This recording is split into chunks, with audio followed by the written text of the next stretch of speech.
Perfecto, ya estamos conectados a través de nuestras redes sociales y desde Zoom. Les damos la más cordial bienvenida en nombre de la Cámara Nacional de Productores de Leche y agradecemos su compañía en este programa de capacitación virtual 2021 hacia la sostenibilidad del sector lácteo costarricense. Como lo hemos mencionado en otras ocasiones, el evento se estará transmitiendo por la plataforma Zoom y Facebook. Sin embargo, en Zoom lo estamos transmitiendo en formato de seminario web, por lo que no se pueden activar el micrófono y la cámara. Sin embargo, yo voy a tener la opción de chat abierta por si alguno tiene la duda del idioma, poder ayudarle y orientarle para que se puedan conectar. En este momento agradecemos al patrocinio de Amante de la empresa Dos Pinos y les presento a la señora Juliana Alfaro, quien es representante de Dos Pinos y es parte del equipo que nos ha estado colaborando para poder tener la charla del día de hoy con el doctor Gainer. Adelante, Juliana. Gracias, Flor. Buenas tardes a todos. De parte de Almacenes AV les damos la más cordial bienvenida a la charla del día de hoy, que está denominada Nutrición de Reemplazos desde el calostro hasta el primer año, impartida por el doctor Adam Geiger y él trabaja para la empresa SIM. Adelante. Gracias, Juliana. El doctor Genger, vamos a ampliar un poco más su experiencia para que ustedes lo conozcan bien, se los voy a presentar. Él actualmente reside en Madison, Georgia, recibió su bachillerato en ciencias en la Universidad de Wisconsin-Madison, en ciencias lácteas, completó una maestría en ciencias de la nutrición de rumiantes de la Universidad Estatal de Mississippi, con un enfoque de estrés por calor, manejo de vacas en transición, desarrollo de terneros y lactantes. El doctor luego recibió su doctorado en Virginia Tech en fisiología de la lactancia y con su disertación en una serie de trabajos dedicados a comprender la relación entre la nutrición y la glándula mamaria, además de comprender cómo ambos interactúan en varios ejes hormonales para mejorar la producción de la leche. Adam trabajó para una empresa de nutrición animal en los Estados Unidos antes del 2017, cuando llegó a Simpro Nutrición Animal como nutricionista investigador que mantiene su puesto hasta el día de hoy. Él ha sido orador invitado y ha realizado visitas de servicio técnico en más de 45 estados de Estados Unidos y en 50 países alrededor del mundo. Él se ha enfocado principalmente en temas como la cojera, la nutrición de vacas lecheras, el manejo de terneros y vaquillas, el manejo de las vacas de transición y la función de salud mamaria. Sin más por el momento, doctor, le cedo el micrófono. Por favor, ponga la presentación para que podamos arrancar. Insisto, voy a dejar el chat abierto para poder orientar a todos los que vayan escuchando en inglés. No se asusten, hay opción para escuchar la conferencia en español.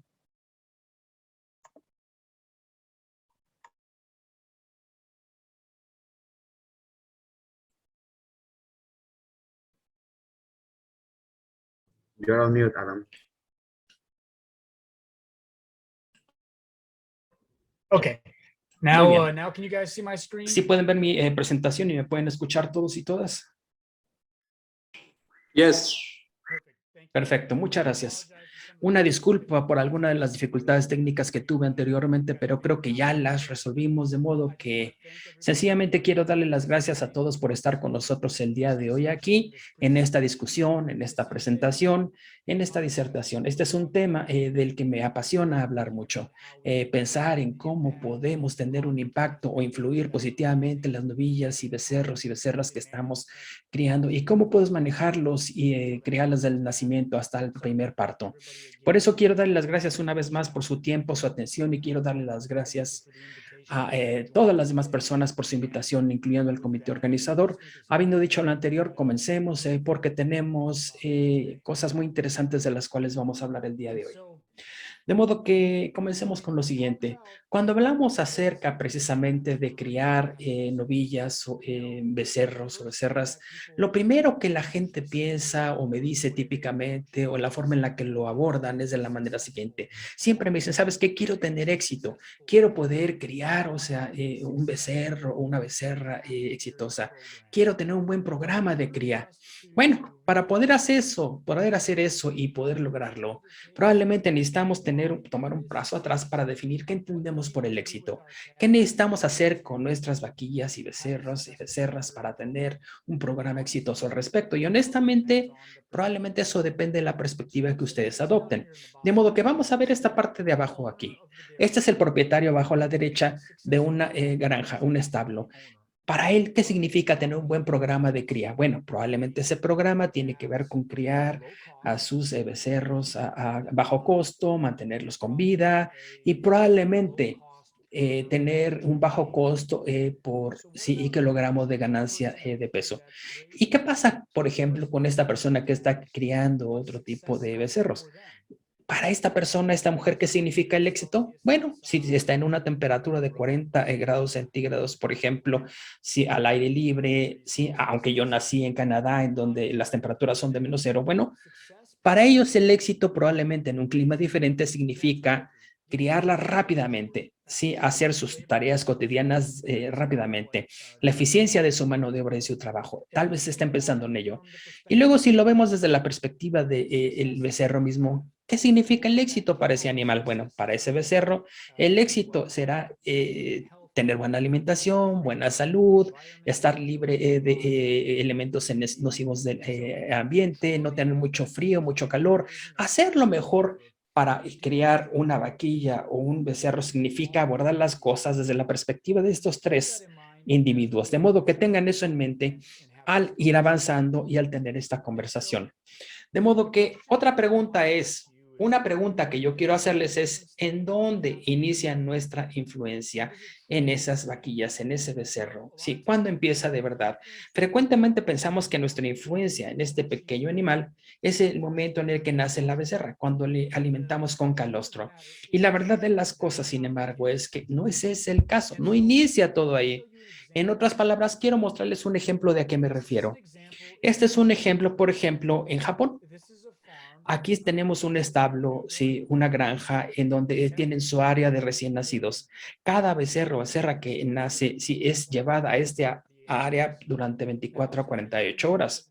Ahora, ¿hay algo aquí que les parezca que está mal? Debería haber algo. Fíjense en la pata de este animalito. Es esto lo que nosotros llamamos como si una articulación con problemas. Sí, tiene problemas con los tendones y ligamentos e incluso los huesos que están al interior de la pata, lo cual puede provocar deformidades. Son anormalidades del nacimiento. Y este problema en particular tiene que ver con una deficiencia de manganeso clínica en la vaca. Este es el resultado de una vaca que no ha tenido o no ha recibido suficiente manganeso durante el periodo seco. Y en este establo en particular tiene que ver este problema con la calidad del agua. De modo que nosotros podemos hacer algunos cambios. Esto sucedió en esta granja más o menos en 20% de sus animales que nacían. Para el momento en que resolvimos el problema, ellos no habían experimentado ya este problema durante más de un año. De modo que esto que están viendo es otra conversación, esta conversación médica, pero la manera en la que nosotros alimentamos a las vacas y su impacto en el becerro es importante. No vamos a hablar de ese tema en su conjunto el día de hoy, pero quiero que lo tengan en mente porque vamos a hablar acerca de las becerras bastante, pero hay decisiones a lo que voy que tienen que ver con la mamá que van a tener un impacto en los pequeños animales. Como resultado de alimentar mejor a las vacas, frecuentemente las terneras estarán más saludables y como resultado veremos que van a crecer más rápido. De modo que aquí tenemos hicimos en la Universidad de Cornell con Simpro, alimentando con una dieta de control a las vacas o una dieta con Simpro Performance Minerals y alimentamos a las vacas mejor.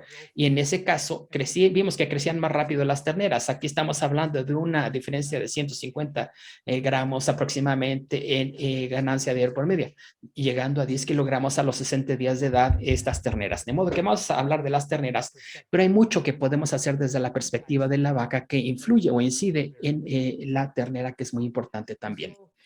De modo que hay que tener en mente que el proceso de nacimiento o de parto para la ternera es la transición tal vez más difícil por la que habrá de pasar la ternera. Incluso en un proceso de parto normal, esta ternera tendrá que empezar a crecer sola.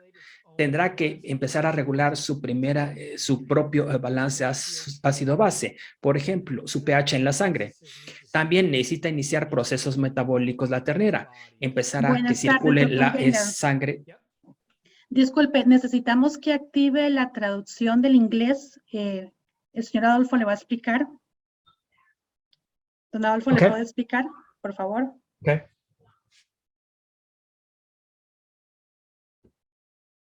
I believe so. Yes, I hear you. Yes. Sí, él tiene activado el botón de traducción y está escuchando la traducción al inglés. Ok. ¿Está bien que continúe? Sí, por favor. Adelante.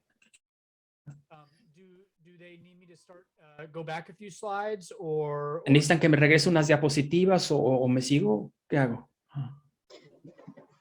Si gusta, sí, tal vez hablamos un par de diapositivas y para no afectar a las personas que han tenido problemas para cambiar el idioma. Okay. Okay. Sounds good. Sorry about Suena that. muy bien. Una disculpa por ello. De modo que necesitamos recordar que vamos a estar hablando acerca de cosas de la perspectiva de la ternera el día de hoy. Pero en realidad tenemos que entender que el impacto que tenemos en la ternera tiene que ver con el periodo anterior. Este es un ejemplo de un grupo de terneras en Japón.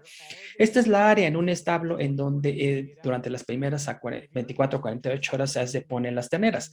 Si se fijan en esta imagen, sí hay algo inusual. Y estoy hablando de la pata de esta ternera.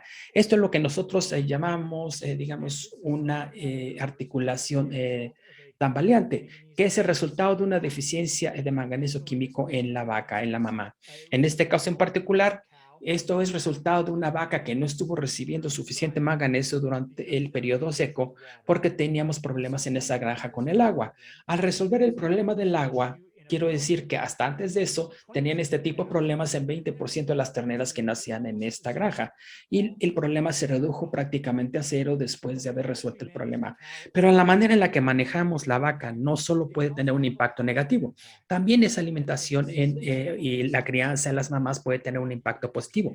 Este es un estudio que hicimos en la Universidad de Cornell, en donde se utilizó una dieta de control con minerales inorgánicos y otra con minerales de Simpro, que se alimentaron a las vacas que estaban a punto de dar a luz. Y aquí vemos terneras que nacieron de aquellas con Simpro con mayor salud, ¿sí? Con una proporción de 150 gramos más de minerales o del producto en comparación con las de control, lo cual dio como diferencia un peso corporal de aproximadamente 10 kilos al día 60.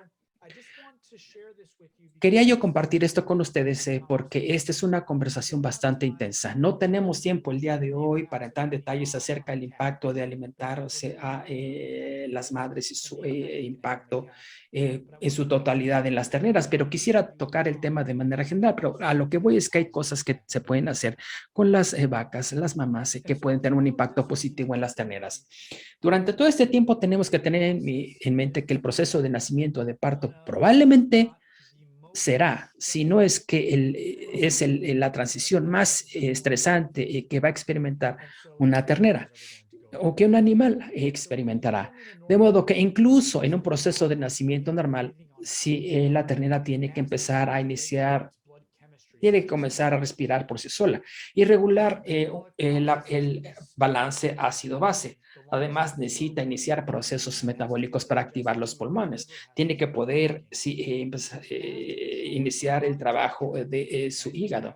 También tendrá que controlar su propia temperatura porque va a usar mucha energía para mantenerse caliente y también va a consumir mucho calostro, que es lo que esperamos que consuma y lo digiera. De modo que, como mínimo, cuando estas terneras o terneros acaban de nacer, necesitamos protegerlos de los elementos y tendrán que usar más energía, por ejemplo, en otras cosas aparte de mantenerse calientes. También tenemos que tener limpia el establo o el espacio de maternidad de tal forma que no haya bacterias y también necesitamos asegurarnos de alimentarles con calostro tan pronto como sea posible. Y La razón por la que nos preocupa tanto el área de maternidad es porque desafortunadamente ahí existen muchas terneras que nacerán en lugares como estos. Y cuando eso sucede, el primer alimento de un ternero o ternera será estiércol, no calostro. Además está en un ambiente húmedo, lo cual significa que va a tener más problemas para regular su propia temperatura corporal. Ahí habrá muchas terneras que en un ambiente como este no estarán en el ambiente ideal y por eso tenemos que hacer todo lo posible para ayudarle a estas terneras a lo largo o a través del proceso de parto y de nacimiento.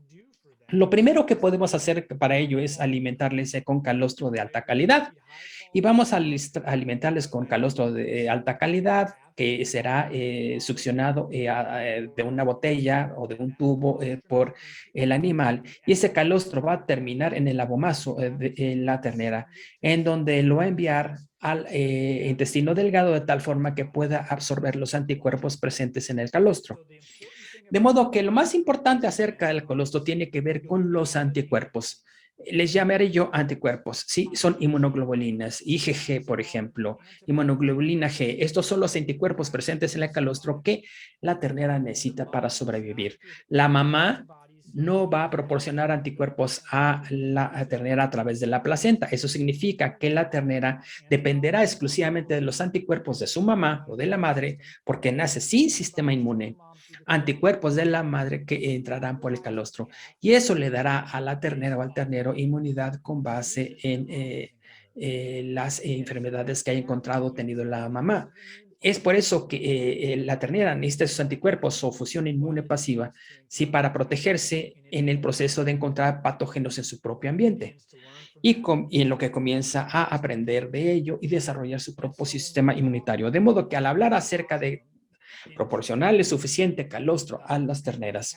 En realidad, la vida depende de ello. La vida de la ternera depende de ello. Estamos hablando de que debe tener suficientes anticuerpos en la sangre. Y eso lo podemos medir a las 24 horas. Y si nosotros tenemos suficientes anticuerpos, significa que debemos tener más de 10 miligramos de anticuerpos por mililitro de suero. Si tenemos menos de ese valor, significa que la ternera no recibió suficientes anticuerpos. A lo de arriba se le conoce como transferencia pasiva y a lo de abajo transferencia pasiva fracasada o fallida. Y vemos con ello, o podemos calcular el porcentaje de supervivencia con base en el número de días de vida. Lo que vemos aquí son terneras que no tuvieron transferencia pasivas. Si vamos a los 60 días de B2, veremos que 5% más de esas terneras estarán muertas para el día 60 de su vida. De modo que se trata de una decisión que podemos y debemos tomar en los primeros 30 minutos de la vida de la ternera, el alimentarle calostro, es a lo que me refiero para hacer las cosas correctas. Y eso nos permitirá tener un 5% más de supervivencia de las terneras. De modo que el retorno de inversión por esos 30 minutos iniciales es masivo. De modo que la pregunta que todo el tiempo me hacen es la siguiente. ¿Es mejor entonces alimentar con calostro, con frasco o con botella, perdón, a las terneras o con un tubo esofágico, una sonda esofágica? La diferencia es que si utilizamos un recipiente de alimentación como un biberón, si llega al abomazo. Si utilizamos una sonda esofágica, primero llega por el tubo esofágico y pasa al rumen. Y luego pasa al abomazo, lo cual significa que si esto se puede retrasar. Muchas veces trabajo yo con personas y tienen muchas opiniones muy definidas en un u otro sentido, de modo que yo siempre les respondo a esta pregunta de inmediato. La verdad a esta pregunta es que ya sea que utilicen una botella o biberón o una sonda, no importa. La transferencia pasiva y su velocidad será la misma siempre y cuando la calidad del calostro sea igual. Lo importante es alimentarlo de una u otra forma, con botella o con sonda, sí. Lo importante es hacerlo rápidamente. De modo que hablemos del calostro materno. El calostro de la mamá es el alimento perfecto de la naturaleza. Desafortunadamente hay una serie de factores que pueden hacer que salga mal o que no funcione bien el calostro materno. En ocasiones el calostro materno decimos que se queda corto o es insuficiente. Es decir, a veces la discusión no es si en algún momento va a quedarse corto, porque eso sucede siempre. La pregunta es en qué medida, de modo que necesitamos analizarlo. Necesitamos en particular analizar las 5 Qs por sus siglas en inglés.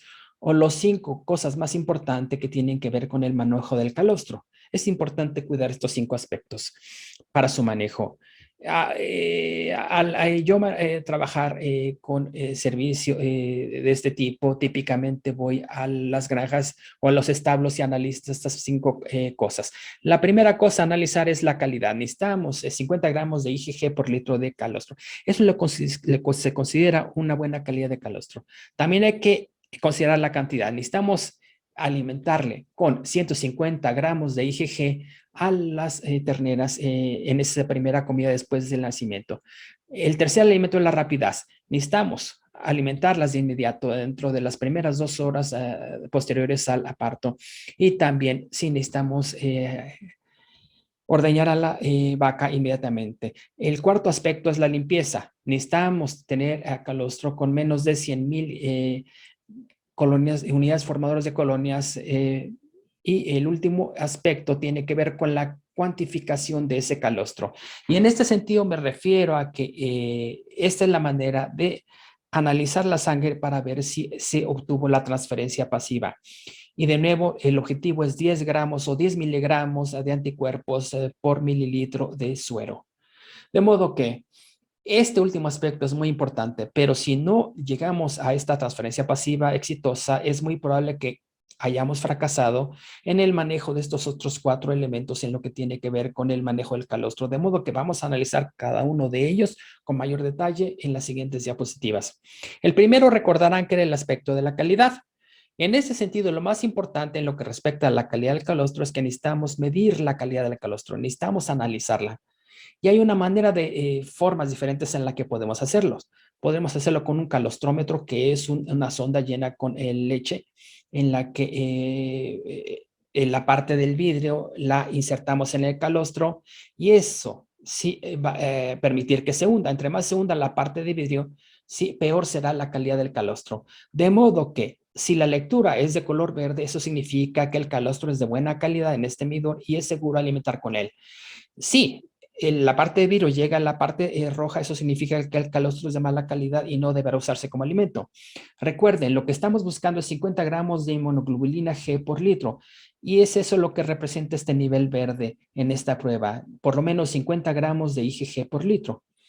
La otra cosa que podemos hacer es utilizar un refractómetro Brix y el refractómetro Brix puede ser óptico o de tipo digital.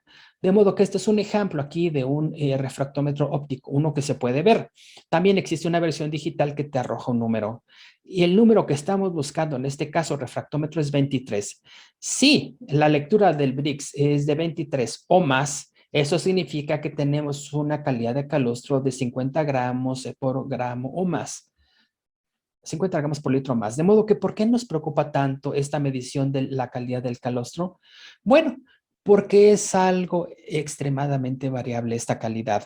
La calidad puede variar mucho. Recuerden que el objetivo es 50 gramos de inmunoglobulina G por litro. Recuérdenlo. De modo que aquí tenemos, por ejemplo, los resultados de un estudio hecho en Pensilvania que se hizo en diferentes establos. La calidad por medio del calostro en todos estos establecimientos fue de 41 gramos por litro. Y recuerden, 50 es el objetivo promedio. De modo que 41 se queda un poco corto en comparación con nuestro objetivo, pero viene el rango entre 14 y 95. El 14, sí, es prácticamente lo mismo que leche entera casera, mientras que un 95 de nivel es calostro de muy alta calidad. Ahora, fíjense en los resultados de otro estudio. Estos son los primeros resultados de Pensilvania en muchas granjas. El segundo ejemplo tiene que ver con el estado de Minnesota. Aquí estamos hablando de un establo de 2,000 vacas. Fíjense la calidad promedio del calostro en un solo establecimiento, 71. Mucho más allá de 50 gramos por litro, pero fíjense en el rango. Entre 14 y 132 fue el rango en este estudio. Este calostro que está en la parte inferior es un problema. Como consultores, como nutricionistas, productores, veterinarios. Ese es el tipo de calostro que necesitamos detectar, porque aquellas terneras que consuman este calostro muy probablemente no van a tener una inmunidad por transferencia pasiva, lo cual significa que muy probablemente morirán en una proporción de 5% más. De modo que necesitamos hacer nuestro trabajo y analizar la calidad del calostro para asegurarnos de que jamás estemos alimentando a los animales con calostro que tenga un contenido de IgG tan bajo como el que ven aquí. De modo que la siguiente pregunta que se me hace entonces es la siguiente. ¿Qué es lo que impacta entonces la calidad del calostro? ¿Qué puedo hacer yo en mi establo para tener una influencia positiva en la calidad del calostro? O lo que suceda en el establo si tenemos una baja calidad.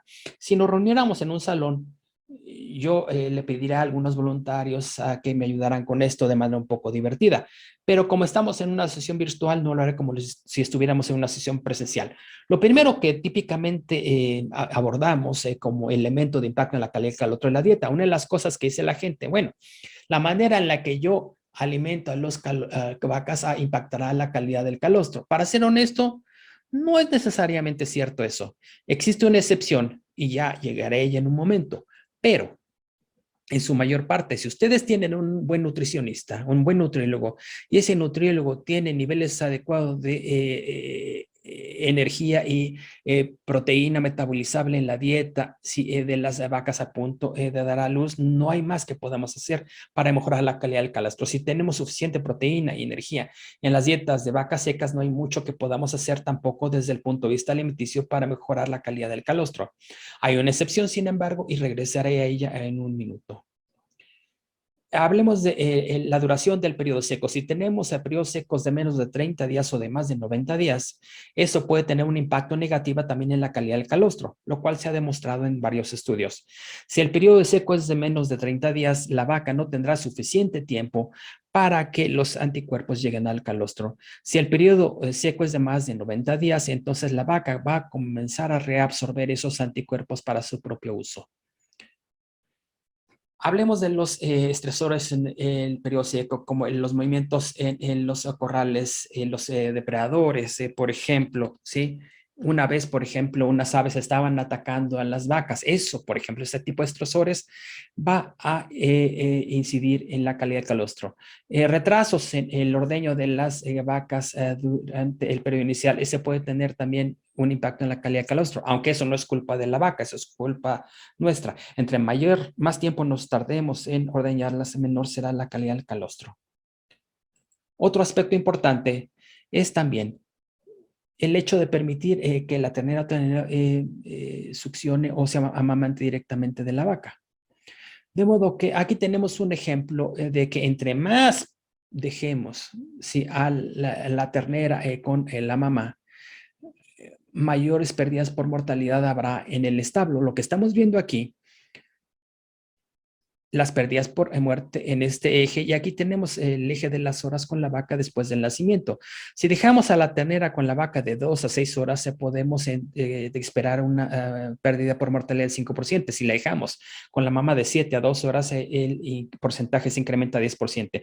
Una vez que dejamos que pasen más de un día, sí, típicamente la pérdida por mortalidad excederá el 20%. La razón de ello es que la vaca ahora estará alimentando a la ternera con calostro directamente y no tendrá la oportunidad de preparar la ubre, lo cual significa que la ternera o el ternero estará consumiendo bacterias junto con el calostro. Y ya hablaremos acerca de por qué eso es algo malo en un poco, pero la conclusión es que entre más permanezca la ternera con la mamá, peores resultados tendremos en términos de pérdidas por mortalidad. ¿Por qué? Desafortunadamente, ya les mostré algunas imágenes anteriormente, pero no siempre nacen las terneras en el mejor ambiente. Este es un ejemplo extremo, pero estos becerros nacen en una situación sucia. Vean la ubre, probablemente las terneras allá se estuvieron amamantando así, y no van a poder tener una transferencia pasiva exitosa. De modo que, aparte de permitir que las terneras se amamanten de manera adecuada, la otra cosa es el programa de vacunación. La forma en la que vacunamos a los animales no necesariamente mejora la calidad del calostro, pero sí la modifica. Supongamos, en otras palabras, que vacunan con una vacuna contra E. coli en su granja o en su establo, ¿sí? O para mastitis, sí, y eso va a hacer que pueda haber alterar el perfil de los anticuerpos en el calostro. Otro aspecto importante que incide en la calidad del calostro tiene que ver con la edad de la vaca y la raza. De modo que en las vacas más viejas tienden a producir calostro de mayor calidad en comparación con las primíparas.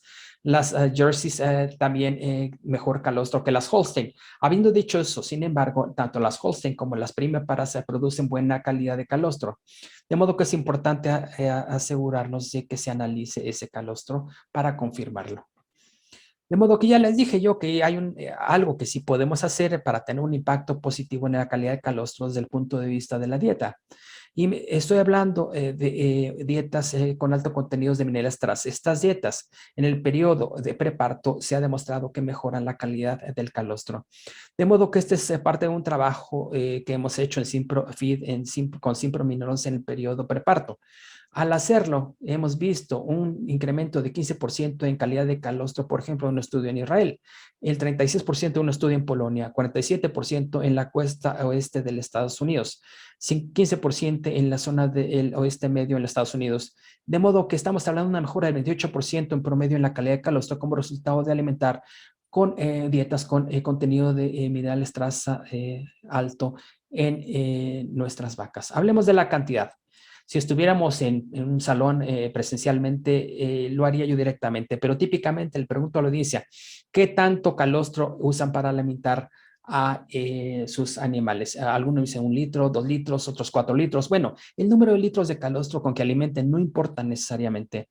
Lo que necesita la ternera son gramos, un cierto número de gramos de IgG, de modo que el número de gramos de IgG que necesitamos dependen de la calidad del calostro. Aquí tenemos una escala, por ejemplo, de lo que les daría una lectura de un refractómetro Brix, y aquí tenemos las medidas ideales en verde.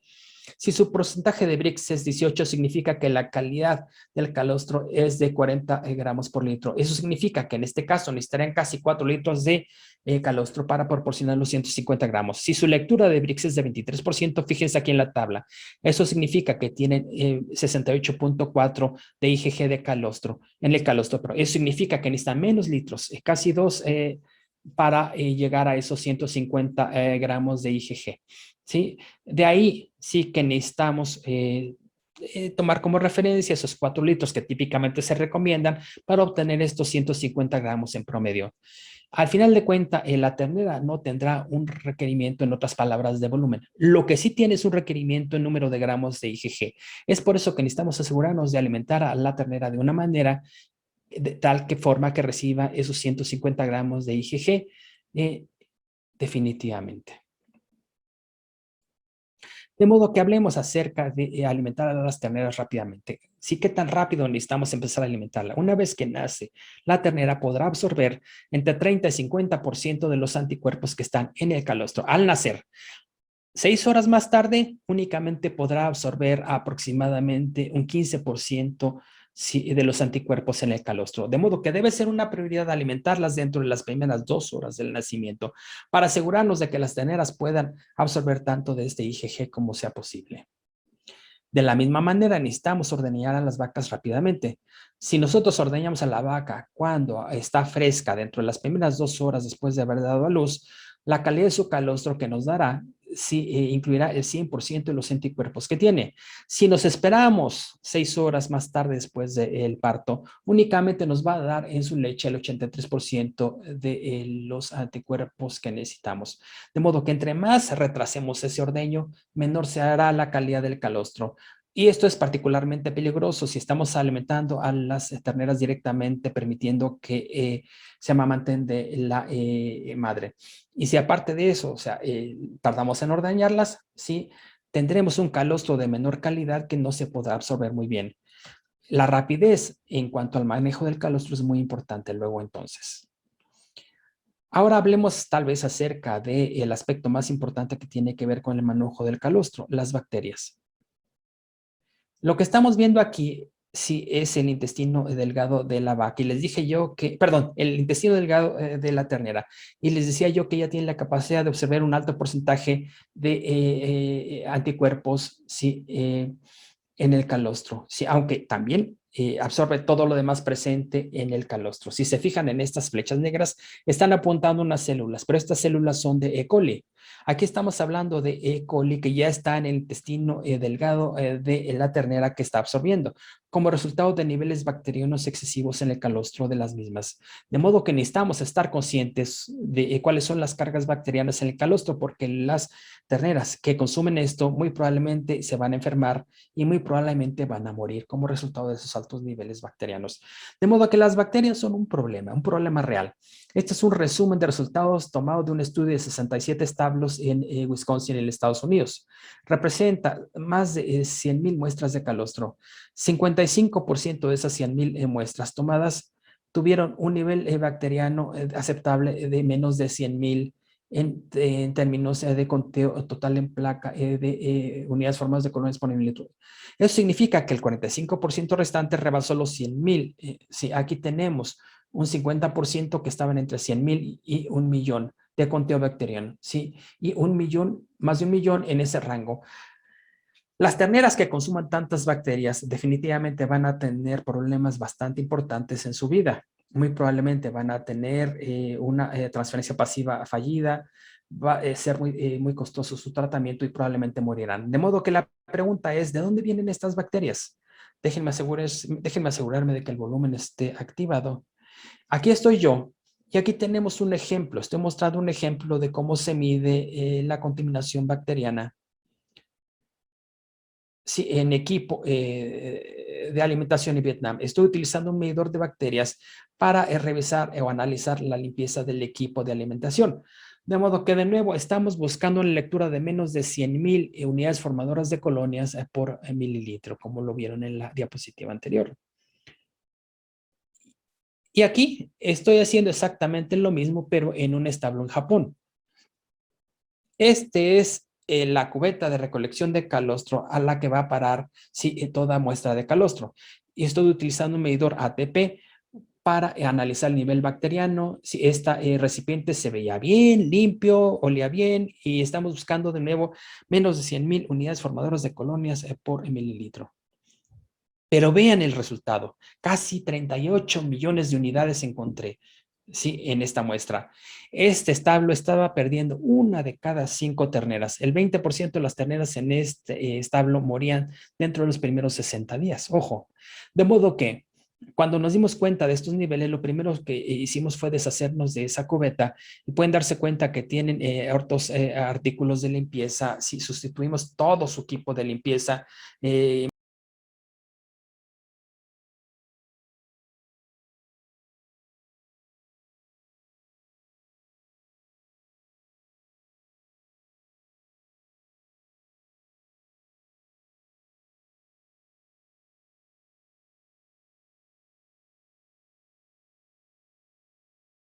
modificamos sus protocolos de limpieza e hicimos muchos cambios en este establo. Este establo estaba perdiendo el 20% de sus terneras. Sí, regresé 6 meses más tarde y no habían perdido una sola ternera o ternero en los últimos 6 meses. De modo que créanme cuando les digo, y estoy convencido de que el mayor asesino de terneras que existe en este mundo son las bacterias. Y las bacterias no necesariamente provienen del calostro, pueden venir del equipo de alimentación también, de modo que necesitamos asegurarnos de estar haciendo un buen trabajo en términos de limpiar nuestro equipo y nuestras instalaciones. De modo que el calostro puede ser confuso y puede ser algo muy abrumador. Si ese es el caso, si está haciendo un dolor de cabeza, no siempre podemos hacer cosas tan sencillas, pero también otra cosa que podemos hacer es utilizar un sustituto de calostro. Sí, un sustituto de calostro tiene una cantidad constante de IgG en la bolsa, no nos preocupará la calidad. Por otro lado, la cantidad del calostro que proporcione la madre ya no será importante porque estarás administrando una proporción fija de alimento-agua con una calidad consistente de IgG. Son rápidos de utilizar porque lo único que tiene que hacer es mezclar el sustituto con agua caliente y está listo para alimentar a las terneras, sobre todo cuando nacen en la noche. También el sustituto de calostro tiene mucho menos bacterias en comparación con el calostro materno, aun cuando necesitamos mantener también nuestro equipo de alimentación limpio. Y también si somos más consistentes con lo que estamos dando como alimento, deberemos obtener resultados también más consistentes en las terneras. De ninguna manera estoy diciendo que todos sus terneros deben recibir un sustituto de calostro. Yo lo único que les digo es que sí tengan algo en el establo que sus clientes consigan tenerlo, porque habrá situaciones en las que sí vas a necesitar un sustituto de calostro y no se van a arrepentir de tenerlo. De modo que basta acerca del calostro, porque las primeras 24 horas son únicamente el inicio. Tenemos muchas cosas más que tenemos que cubrir con estas terneras que acaban de nacer. De modo que lo primero que necesitamos abordar es la leche, el tema de la leche. Les vamos a dar leche a estas terneras. Este es un ejemplo que ven, el que ven aquí de un programa de producción de terneras que yo diría que es el programa ideal. Este es mi punto de partida, es mi punto de partida en lo personal. A mí me gusta que estén consumiendo de 6 a 8 litros por día las terneras y también por lo menos 4 litros de leche por lo menos 60 días en su conjunto. Con este programa pueden darse cuenta que las iniciamos con 4 litros a la semana de leche, luego incrementamos el número de litros de leche para la ternera ¿sí? Durante 7 semanas adicionales y luego otra semana con 4 litros y luego otra con 2 litros. La razón por la que me gusta este programa es porque hace que las terneras crezcan más rápido. Y si crecen más rápido las terneras, van a empezar a consumir mucho más grano, porque sus cuerpos serán más grandes, de modo que necesitarán más nutrientes para poder mantenerse.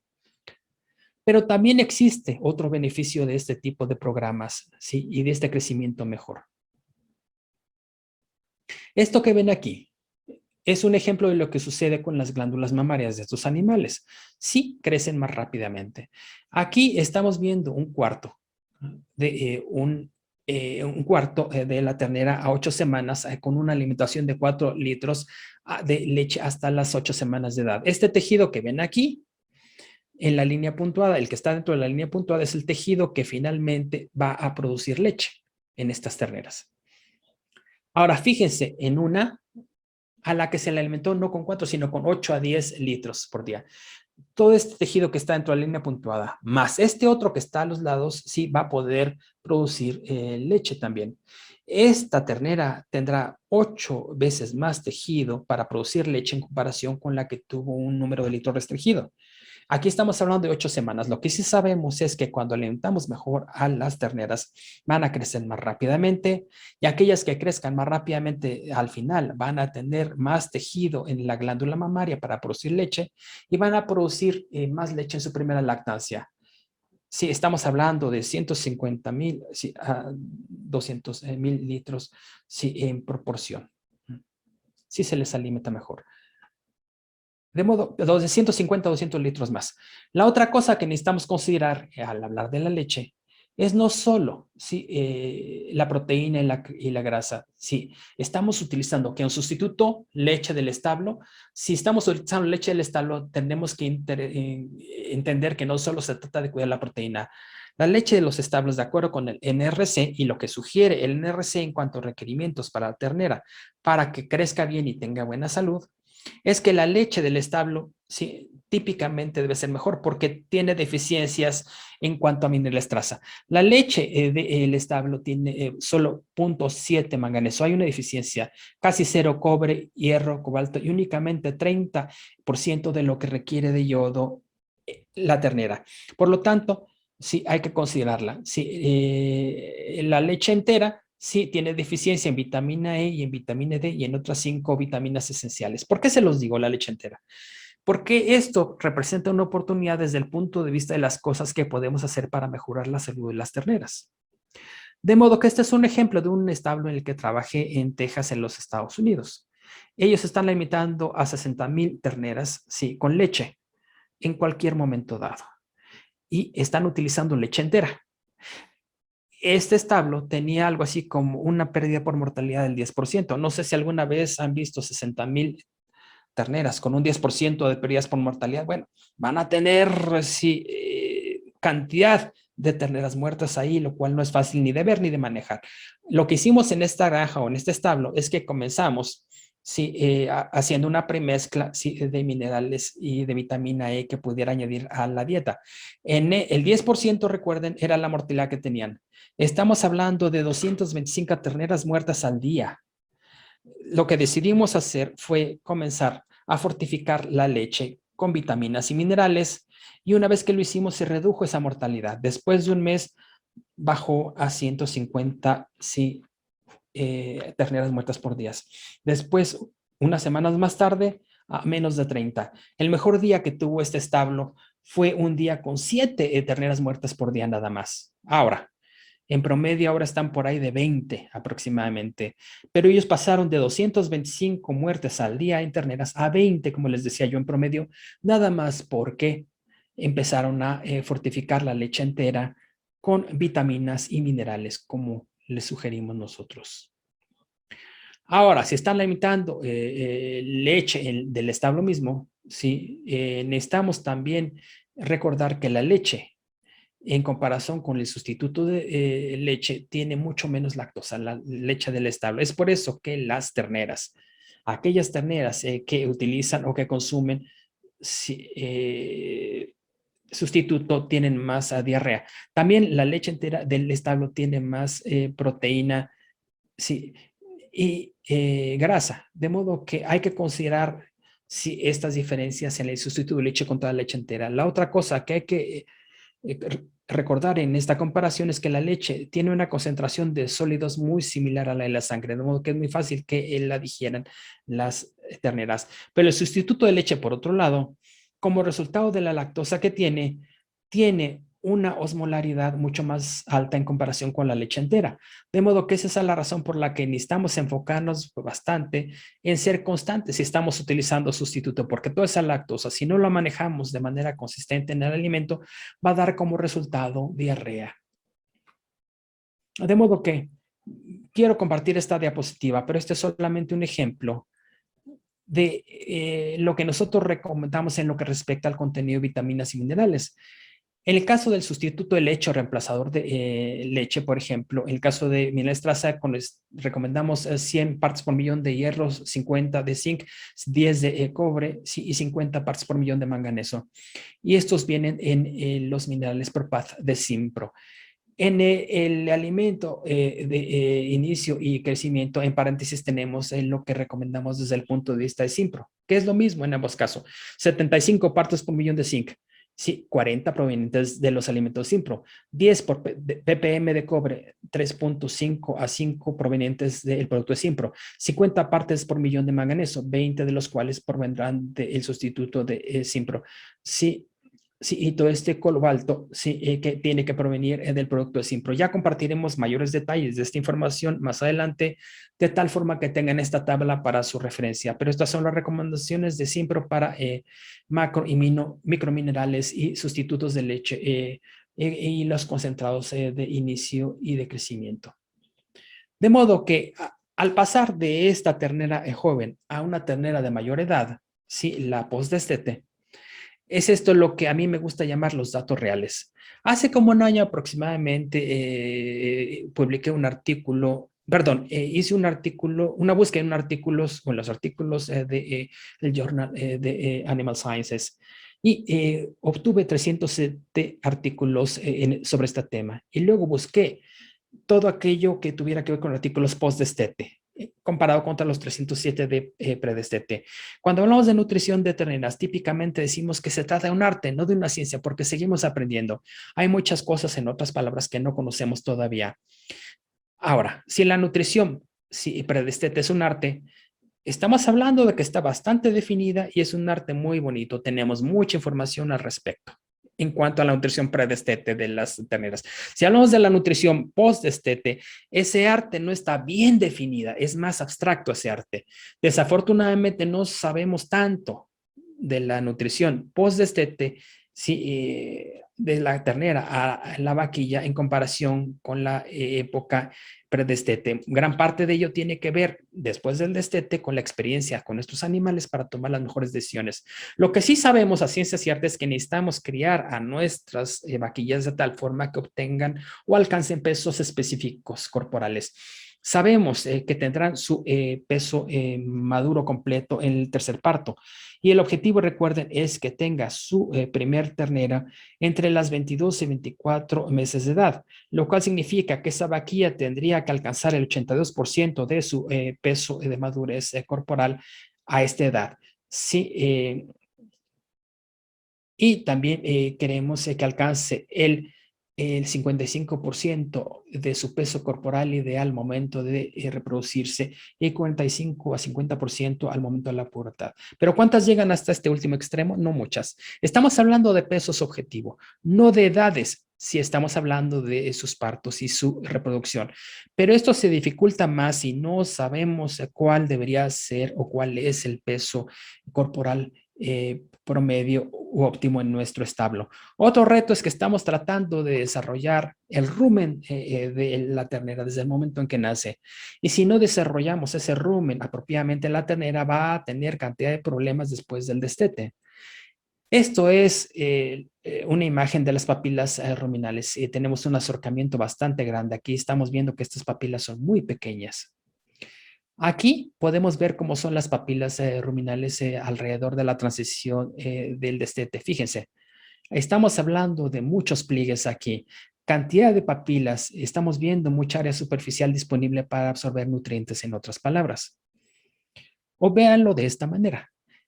Así se ve el estómago de la ternera después del destete. Así se ve antes del destete, al momento del nacimiento. Postdestete, sí, básicamente ya tenemos rumen. Al nacer, mucho abomazo, de modo que la ternera va a experimentar muchos cambios biológicos en su primera etapa de la vida. Y si no manejamos esa etapa correctamente, tendremos grandes problemas después del destete. De modo que es esa la razón por la que nosotros recomendamos llevarlas al postdestete de manera gradual. Perdón, que el destete sea gradual. No queremos que este proceso de destete sea abrupto y corto. Es por eso que les muestro un ejemplo de un estudio en el que se analizó el destete. A estas terneras se les alimentó con leche, ¿sí? Hasta un límite de 9 litros al día durante 30 días. Después se redujo el consumo a 4 litros y medio durante 12 días en el destete.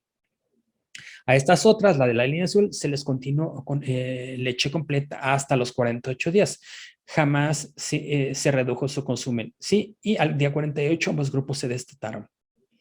Pero fíjense lo que sucede con el consumo de energía metabolizable en estas terneras. Aquí pueden ver que el consumo de energía metabolizable es en principio igual. En aquellas que sufrieron el destete gradual, el día 36, ¿sí?, se pierde alguna energía metabolizable, pero luego el consumo de energía metabolizable empieza a incrementarse rápidamente. Al llegar al día 48, al momento del destete, hay un descenso ligero y luego una recuperación rápida. Pero fíjense aquellas en las que hubo un destete abrupto. Vemos que este consumo de energía metabolizable se incrementó un poco hasta llegar al día 48, momento en el que se les retiró la leche. Al retirarse la leche, fíjense, una caída masiva, enorme en el consumo de energía metabolizable, lo cual significa que estas terneras no estaban preparadas para el destete, y no consumieron cantidades óptimas de granos. Y estas nunca se pusieron a la par de aquellas que tuvieron el programa gradual, porque su rumen no estaba listo para hacer frente al estrés del destete. Y eso es bastante claro.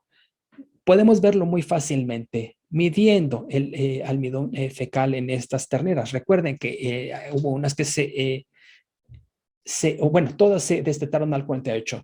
Sí, fíjense la diferencia entre las graduales y las abruptas. Sí, fíjense que las del programa abrupto tuvieron un contenido o un porcentaje fecal mucho más alto, de más del 5%, las otras menos 3%.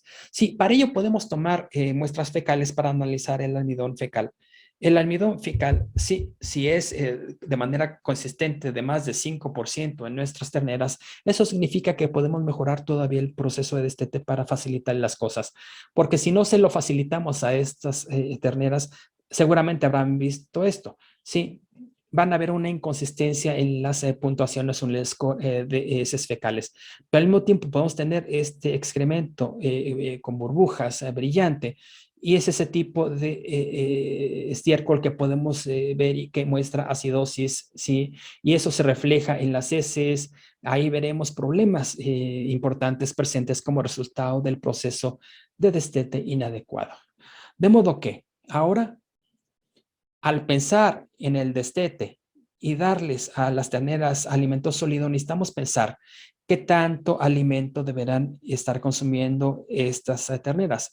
Del lado, lo que tenemos aquí, del lado izquierdo, lo que tenemos es el peso corporal en kilogramos, expresado en kilogramos, fuera de los paréntesis. Y luego tenemos el consumo, sí, de materia seca en términos del porcentaje de peso corporal. Y luego, del lado derecho, tenemos el consumo de materia seca medida en kilos por día. De modo que lo que vemos aquí es el consumo de materia seca expresado en números por kilo, incrementándose. El consumo de materia seca con base en el peso corporal se reduce a medida que existe mayor peso corporal. A medida que envejecen, la cantidad de alimento que consumen se incrementa, pero sobre la base de peso corporal se reduce. Y ya explicaremos por qué sucede eso en unos minutos. Sin embargo, lo más importante que yo pudiera decirles a ustedes acerca del proceso de destete y acerca del el postdestete y el consumo de materia seca es que necesitamos asegurarnos de no estar alimentando a las terneras con demasiado alimento postdestete. Lo que estamos viendo aquí es un estudio que se usa en la Universidad de Cornell y estamos viendo en este caso dos diferentes tratamientos. Este comenzó por ahí del proceso del destete hasta que en las vaquillas se confirmó que estaban preñadas. Lo que estamos viendo aquí en la parte izquierda es un grupo con ganancia diaria por medio bajo de 0.77 gramos por 10 y del lado derecho tenemos un grupo de ganancia diaria promedio alto de algo así como 1.2 kilos por día. Estas crecen más rápido. En teoría deberían llegar a su cuerpo corporal de pubertad más rápidamente. Pero fíjense en lo que sucede a la primera lactancia. El rendimiento en leche, el primera lactancia es de 8.618 litros en el grupo bajo y 7.500 litros en el grupo C de alta ganancia de promedio. El rendimiento en leche se redujo en la primera lactancia, se redujo después en algo así como 2.000 litros. Eso significa que aquellas que crecen muy rápidamente depositan demasiado grasa en sus glándulas mamarias y eso interfiere con su capacidad para producir leche e interfiere con el crecimiento de esas glándulas mamarias. De modo que, ¿cómo sería una buena dieta post-destete de la ternera hasta llegar al parto? Después del destete, van a tener algo así como 20% de proteína cruda en la dieta. Si eso se reduce hasta llegar a algo así como 14-15% después de los partos, después de la preñez. Si hablamos el consumo de fibra, en el periodo post-destete, probablemente estamos hablando de por ahí del 20%. En algunos casos he visto hasta 23-24%, lo cual es bastante bueno, pero estamos hablando de proteína cruda y fibra más o menos en esta proporción. Luego empezamos a introducir forraje, sobre todo en animales preñadas, sí, y la fibra va a representar algo así como entre 50 y 60% de la dieta. Y como resultado de ello, al incrementar el contenido de fibra de la dieta, el consumo de energía se va a reducir. De modo que lo que estamos viendo aquí es esto. Un contenido de energía en la dieta de algo así como 3 megacalorías por kilo al momento del destete y postdestete, lo cual se reducirá con el tiempo hasta llegar a 2 aproximadamente. De modo que ese incremento en el consumo de forraje y ese incremento en el consumo de fibra es muy importante. ¿Por qué? Porque esa es la razón por la que el consumo de materia seca se reduce en función del porcentaje del peso corporal. Los animales consistentemente van a consumir 1% de su peso corporal en NDF. Consumirán aproximadamente 1% de su peso, en otras palabras, en fibra. Si el consumo de materia seca, por lo tanto, es mucho menor del que se necesita, podríamos tener que reducir el contenido de fibra, porque el NDF va a controlar el funcionamiento del rumen y evitará que el animal consuma más alimento, y es por eso que el consumo de materia seca sobre la base de porcentaje de peso corporal se reducirá a medida que avancen en edad los animales. De modo, una de las cosas importantes a observar en estas novillas son las enfermedades, por lo tanto, porque existen 3 enfermedades principales que afectan a las terneras post-destete: las respiratorias, cojera y mastitis. Estas son las principales enfermedades que necesitamos evitar en nuestras vaquillas. Hablemos de las enfermedades respiratorias. Las respiratorias en realidad son enfermedades muy peligrosas porque el número, o entre más tratemos a los animales, a las vacas, por enfermedades respiratorias, menos días estarán en el hato. Este es un estudio que muestra que si no tratamos a las vacas en cuanto a estas enfermedades respiratorias, sí, van a pasar 879 veces, 879 días, perdón, en el hato. Sin embargo, si las tratamos 3 o 4 veces, fíjense en la reducción en el número de días productivos en las vacas, que se reducen a 770 después de 3 o 4 tratamientos. Y si estos tratamientos son muy frecuentes. De modo de lo que estamos hablando, ¿sí? Es que una de las cosas que típicamente nos dicen las personas en cuanto a las enfermedades respiratorias es lo siguiente. Vamos a meter ventiladores, vamos a meter tubos de ventilación. Y sí, eso me parece excelente. Esas son excelentes ideas, pero también esas ideas son caras. De modo que lo que yo quiero mostrarles es que nosotros de hecho podemos hacer más bien o mejor las cosas con un costo mucho menor. Aquí lo que estamos viendo es la prevalencia de enfermedades respiratorias en un estudio en el eje de la Y. Y luego aquí en el eje de la X estamos viendo las bacterias transportadas por aire. Básicamente estamos hablando de la calidad del aire, en otras palabras. A medida que empeora la calidad del aire, independientemente de estas 3 líneas, sí, imaginen que es nada más esta de abajo. A medida que las bacterias se incrementan, la prevalencia de enfermedades respiratorias incrementa de manera general. Esa es una regla. Pero fíjense la diferencia entre la línea de arriba y la de abajo. En la de abeja tenemos aquellas terneras que tenían camas húmedas. Las de abajo tienen camas secas. Las camas secas reducen la prevalencia de enfermedades respiratorias en un 30%. Ojo, es a lo que me refiero. De modo que antes de pensar en otras palabras, añadir más tubo, ventilación, ventiladores, mi pregunta es, bueno, ¿qué tan limpias están las camas de esos animales? ¿Cómo están manejando las camas? Podemos obtener más beneficios manejando bien las camas en comparación con cualquier otro recurso si hablamos de reducir las enfermedades respiratorias. Y una razón de ello es que la cama absorbe heces y orina, lo cual a su vez va a reducir el amoníaco en el aire. El amoníaco en el aire es uno de los principales indicadores que tenemos en el establo en lo que respecta a la calidad del aire. De modo que lo que nosotros típicamente hacemos es medir el amoníaco en el aire en el establo o en la granja para determinar la calidad del aire. De modo que tenemos estas tiras que utilizamos para la medición y esta es la manera en la que determinamos la calidad del aire en la instalación. Si piensan ustedes en el amoníaco presente en el aire, y aquí estamos hablando tanto de terneras como de novilla, una galera de terneras promedio tendrá entre 0 y 4 partes por millón de amoníaco en el aire. La recomendación antigua era que el amoníaco tendría que tener un contenido de menos de 20 partes por millón, de 15 a 20 partes por millón de amoníaco. Pero en este caso hemos visto que hay un impacto en la respuesta de la ternera significativamente a este nivel de 15 a 20 partes por millón de amoníaco, lo cual significa que el amoníaco en el aire tiene que ser de menos de 5 partes por millón. Sí, sí. Sin embargo, si hay un incremento más allá de 5 partes por millón, se reduce la eficiencia alimenticia. Si rebasa el nivel de 10 partes por millón, se afecta la ganancia diaria promedio y se incrementa la posibilidad de enfermedades respiratorias. Aquí estamos reflejando 15 partes por millón. Aquí tenemos una situación en la que la calidad del aire en este establecimiento puede ser un problema muy importante. Hablemos de cojera o claudicación. El gran problema que implica todo esto en terneras y vaquillas es la dermatitis digital, una enfermedad respiratoria que se propaga rápidamente y fácilmente de un animal a otro.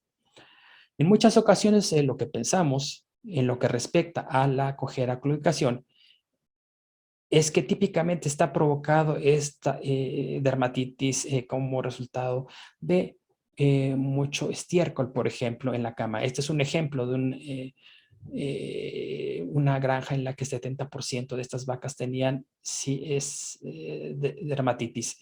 Sin embargo, en esta otra, a pesar de haber un ambiente seco, el 95% tenía dermatitis digital. A veces tienen, digamos, este piso tipo slat. Sí, y el amoníaco está transpirando por ese piso. Y a veces tenemos vaquillas y terneras que siempre han estado ahí y siempre están expuestos a altos niveles de amoníacos.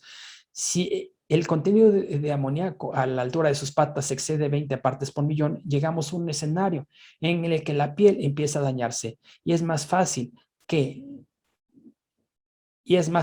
los patógenos que provocan la dermatitis digital penetren en la pezuña de los animales y provoquen daños. De modo que necesitamos poner mucha atención no tanto al seco o húmedo, sino a los niveles de amoníaco que pueden llevar a grandes riesgos de cojera o claudicación. Hablemos de la mastitis.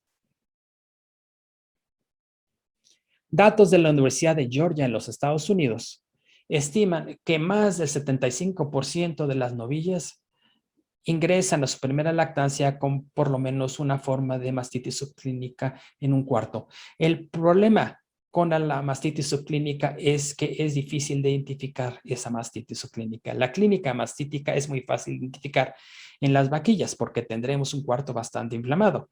Aquí tenemos una vaquilla que tiene mastitis subclínica en los 4 cuartos con Staphylococcus aureus y no es fácil de identificar. De modo que, ¿por qué este es un problema? Bueno, uno de los mayores puntos y periodos para el desarrollo de las glándulas mamarias y la ubre tiene que ver con las primeras 2 semanas de la primera lactancia. De modo que si un animal tiene un parto con mastitis en la primera lactancia, va a haber un daño, y las glándulas mamarias no se van a desarrollar bien posteriormente. Y la situación sería así. Aquí tenemos una glándula mamaria de una vaquilla con mastitis. Estos son ductos de leche, ductos lácteos. Pueden ver leche en estos ductos. Aquí tenemos algunos alvéolos. Esta S que ven aquí es tejido conectivo, de modo que existe algo de tejido conectivo, pero no mucho. Esto que ven aquí es la glándula mamaria de una vaquilla que parió con mastitis. Fíjense cómo existe apenas ductos, ¿sí? No hay muchos alvéolos mamarios. Básicamente el resto del tejido ahora es tejido conector o tejido con lesión o cicatrizante. Sí, porque esta vaquilla con mastitis y su glándula mamaria no concluyeron su desarrollo y su crecimiento. Veámoslo de una manera diferente. Aquí tenemos una ubre a la que se le inyectó una tinción verde. La tinción verde llega al tejido productor de leche saludable. Aquí tenemos un cuarto frontal saludable y verán que hay mucha tinción verde que ha absorbido la glándula mamaria. Eso significa que hay mucho tejido saludable. Aquí tenemos el cuarto trasero, infectado con Staphylococcus aureus. Aquí tenemos mucho tejido cicatricial, mucho tejido en el que la tinción no pudo penetrar porque hay daño. De modo que tenemos vaquillas que han parido con mastitis y se espera en esos casos que tenga una producción de leche muy baja en la primera lactancia, produciendo por lo menos 10 menos de leche a lo largo de su vida. Y eso es un problema muy, muy importante. Y luego tenemos, obviamente, una de las cosas últimas que necesitamos hacer, asegurarnos de que estas terneras que estamos criando, las estemos criando adecuadamente y alcancen los pesos y las alturas adecuadas. Aquí no se trata de edad, sino del peso y la altura correctas. Es por eso que necesitamos medir la altura de los animales y los pesos en nuestros animales en el establo para asegurarnos de que estemos criando animales con la altura y el peso correctos.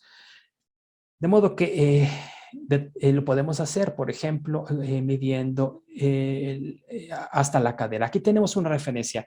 Estos son pesos y alturas sugeridos para la reproducción de las novillas dependiendo de la raza. Jersey, Ayrshire, Guernsey, Milker, cuernos cortos, Holstein y Brown Swiss. Estas son solo sugerencias. Sí, porque todo depende de la granja, porque dependiendo del establo o granja, tendrán un peso corporal de madurez diferente, de modo que con base en este peso corporal a la madurez necesitaremos ajustar estos valores. Pero estos son ejemplos de manera general para iniciar y es por ello que quería compartirlos a manera de referencia. La otra cosa que necesitamos hacer es ver el score o puntuación de condición corporal. Si al llegar a su edad de reproducción, su índice de condición corporal tiene que ser entre estos límites, tiene que estar entre estos límites.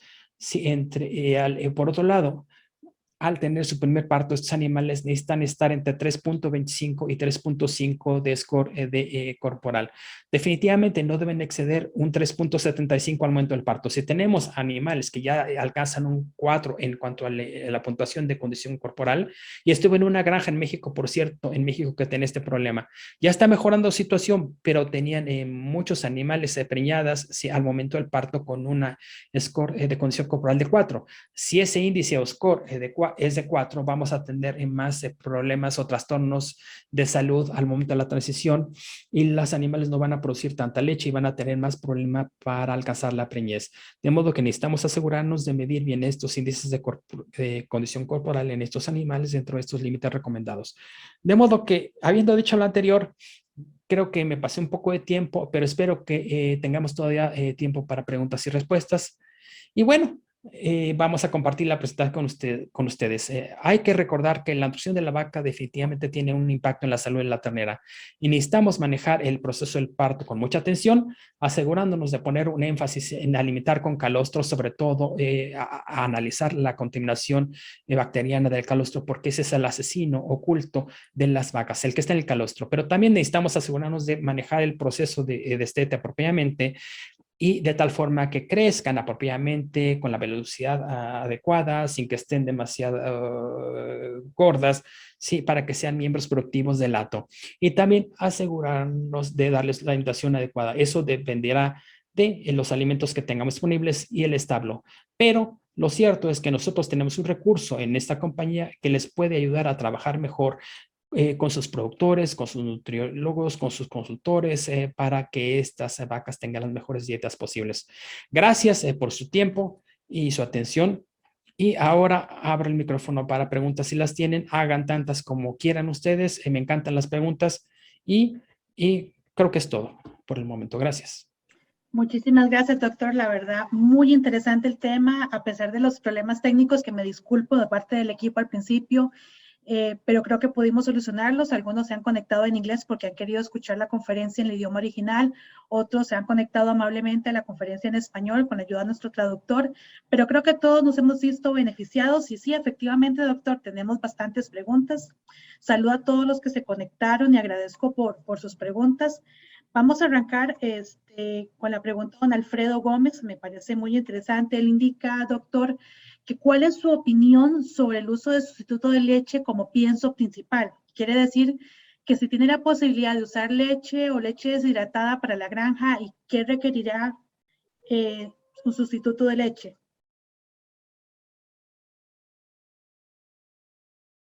Sí, los sustitutos de leche son bastante eficaces, de modo que cuando nosotros, déjenme ver si puedo encontrar esta diapositiva. Cuando hablemos acerca de esto, bueno, fíjense, aquí tenemos sustituto de leche contra leche. En otras palabras, aquí pueden utilizar los dos en este programa. Por ejemplo, la mayoría de las granjas en los Estados Unidos utilizan sustitutos de leche que son muy eficaces. Ellos usan sustitutos de leche que son muy eficaces y creo que típicamente son el programa más fácil de usar, el sustituto de leche. Pero, cuando hay épocas difíciles en la industria y los precios de la leche a lo mejor no están bastante accesibles, muchas granjas en los Estados Unidos y en otros países en los que trabajo empiezan a utilizar leche en el establo mismo o leche del establo mismo.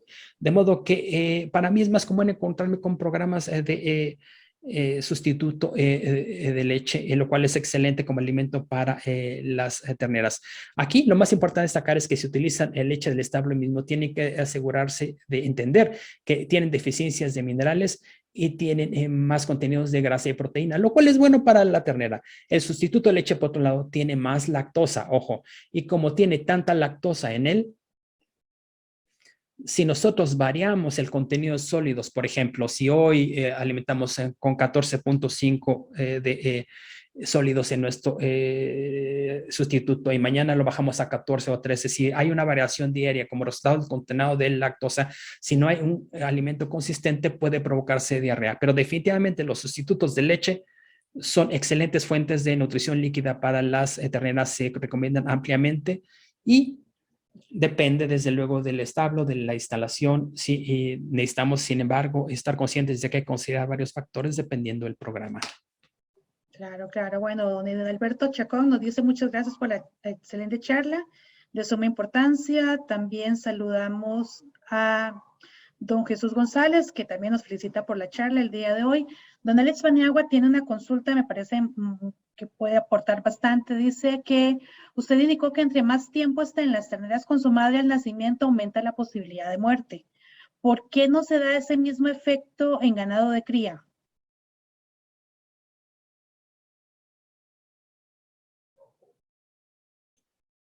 Esa es una excelente pregunta.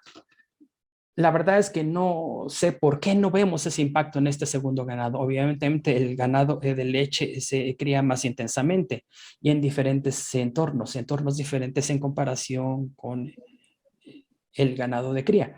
Pero existe, por otro lado, un cúmulo de datos, algo de datos que existen por ahí en lo que respecta a pérdidas por mortalidad, en lo que respecta a las dificultades de parto y cosas por el estilo en ese ganado.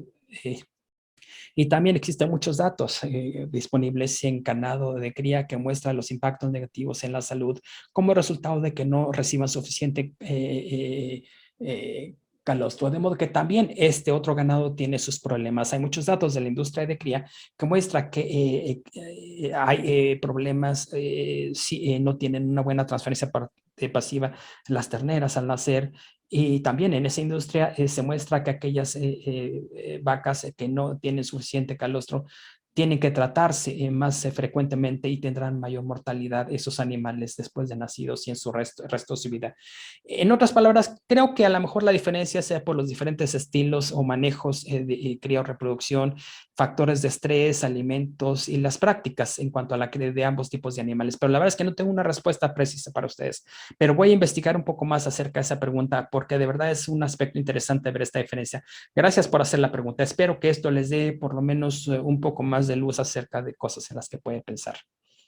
Gracias. Bueno, don Fernando Molina nos pasó dos preguntas. Una de ellas dice que en su programa de destete, ¿qué semana recomienda iniciar con un elemento balanceado y qué cantidades? Y la siguiente pregunta es, ¿qué recomendaciones o experiencias tiene para levante de ternera de ganado? ¿Cruza B tauros por B indicios? Por ejemplo, un girolando, ya que en nuestras regiones ese tipo de ganado es el que predomina generalmente.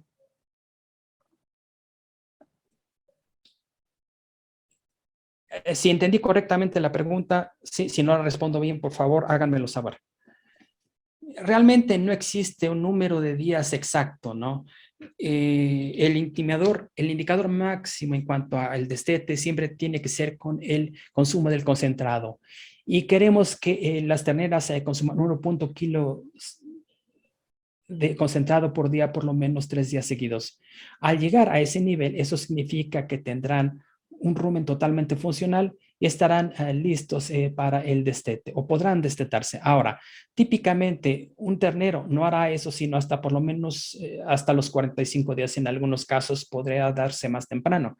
Y al mismo tiempo, me gusta recomendar mantenerlas con leche hasta los 60 días porque es la manera más eficiente para crecer para una ternera. La eficiencia de alimento, la eficiencia del crecimiento derivada de la leche va a ser mucho mayor que cualquier otra cosa, que cualquier otro alimento. Ahora, si empezamos a hablar acerca de razas en particular, yo trabajo con muchas razas diferentes en muchos países diferentes, con una variedad de diferentes cruzas, razas europeas, Gyr, por ejemplo, en Brasil, y muchas razas diferentes.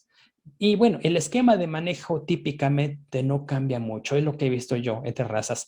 Ahora, en algunos animales de menor musculatura o tamaño, no recomendaría yo 8 litros al día. Para animales pequeñas, yo recomendaría unos 6 litros, tal vez comenzando con 3 hasta llegar a 6 litros, algo así más o menos.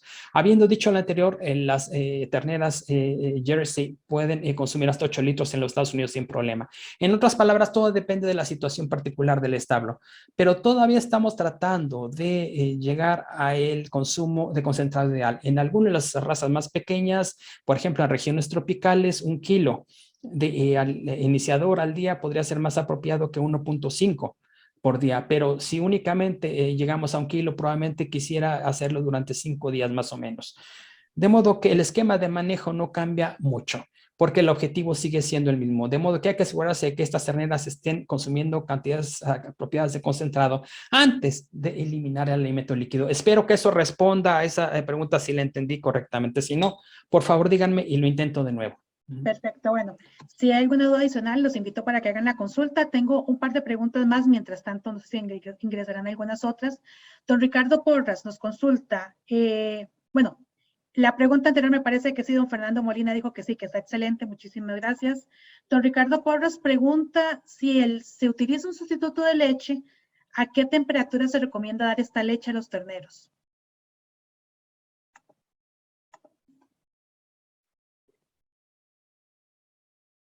Sí, lo ideal es alimentar con el sustituto tan cercanamente a la temperatura corporal de los animales como sea posible. Estamos hablando de 38 a 39 grados, que es lo que tiene la ternera. Típicamente recomendamos mezclar el sustituto, vaya, por ahí de 45 a 50 grados en la mezcla. Yo nací en Wisconsin, sin embargo, cerca de Canadá.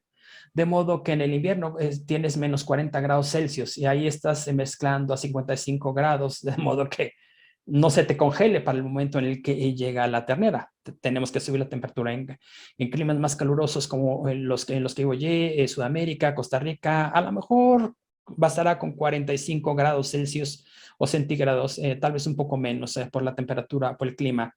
Sí, porque no se va a enfriar tanto en el proceso de llevarlo a la ternera. Siempre y cuando lo mezcles a unos 43 grados centígrados, de 38 a 40 grados al momento de alimentarlo, estará bien.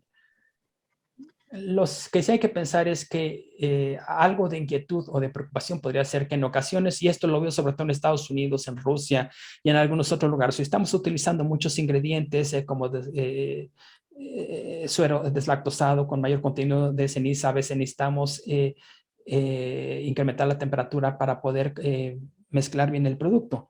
De modo que es importante tener eso en mente. Y digo yo 45 grados más o menos, pero también tienen que asegurarse de que el producto esté bien mezclado. Si no está bien mezclado, les va a dar diarrea a las terneras. Eso es importante, no solo la temperatura. De modo que eso es lo que yo diría. 45 grados centígrados debería estar bien.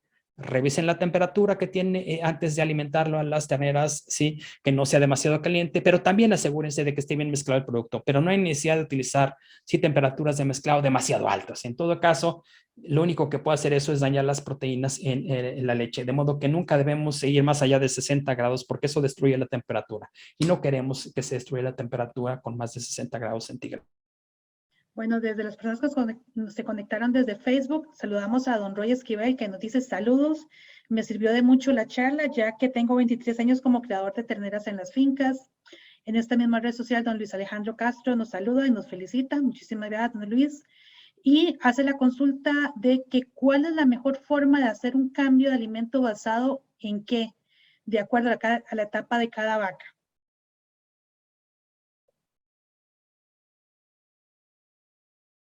Bueno, esa sí es una pregunta difícil. Sí, la respuesta sería muy larga, pero quiero suponer que se refiere a partir de las diferentes dietas, ¿no? Vaya, si estamos hablando, por ejemplo, de cambiar de sustituto de leche A a 1B, en el caso de las terneras, eso sería diferente. Pero si alguna vez hacen algo de ese tipo, es importante que asegurarse de que el cambio sea gradual. No cambie el sustituto de leche A al B de la noche a la mañana. Manejen un 25%, 50%, luego vayan al 75% y después al 100% de transición al nuevo producto. Si estamos hablando, por otro lado, acerca de cambiar, por ejemplo, de concentrado de inicio al de crecimiento y cosas por el estilo, aquí estamos hablando de lo siguiente. Siempre dependerá de la granja o el establo, pero siempre se trata de que la transición sea lo más fácil posible. Lo último que quiero ver en una situación así es múltiples estresores al mismo tiempo. Lo peor que podemos hacer, en mi opinión, en esos casos, es destetar a la ternera, llevarla a un nuevo corral y cambiar la dieta todo al mismo tiempo, al mismo día. Lo único que están buscándose es que se enferme la ternera. Necesitamos espaciar esos procesos. El caso del concentrado de inicio, típicamente a mí lo que me gusta ver es esto. Ok, tomemos como cuenta este programa que está en la pantalla. Supongamos que ya al día 70 le retiraste la leche y que esta ternera sí está individualmente alojada. Al día 75 empiezas a cambiar del alimento de inicio al de crecimiento. del primer pellet al segundo pellet, 5 días más tarde después del destete. Empezar a mezclarlos durante unos cuantos días, de tal forma que para el día 78 ya hayas hecho el cambio. También hay personas que me dicen, ¿sabes qué? Por ahí el día 45 vamos a hacer esto. Yo cambio de un pellet a otro por ahí del día 45 o de un concentrado a otro el día 45, lo cual está bien, pero no lo hagas durante el periodo de destete que estoy mostrando aquí. ¿Sí? No lo hagas el día del descorne o el día de la vacuna o algo así.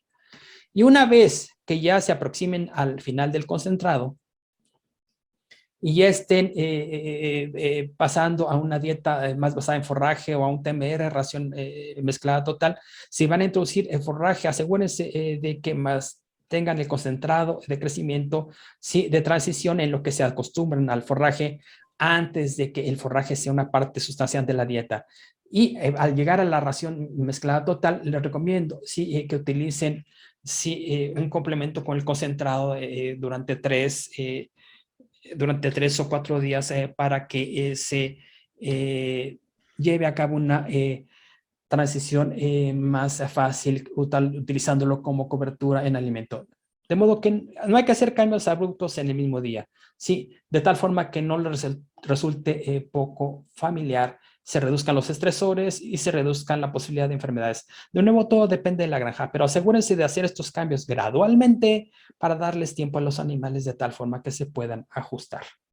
Claro, claro. Bueno, sobre esta misma línea de preguntas, doctor, Alex Paniagua consulta que a qué edad o peso considera adecuado que las terneras empiecen a consumir pasto de piso o pacas de heno, considerando un óptimo desarrollo y funcionamiento de su sistema digestivo y conversión de alimentos. No sé si ya se respondió a esto, pero prefiero volverlo a replantear.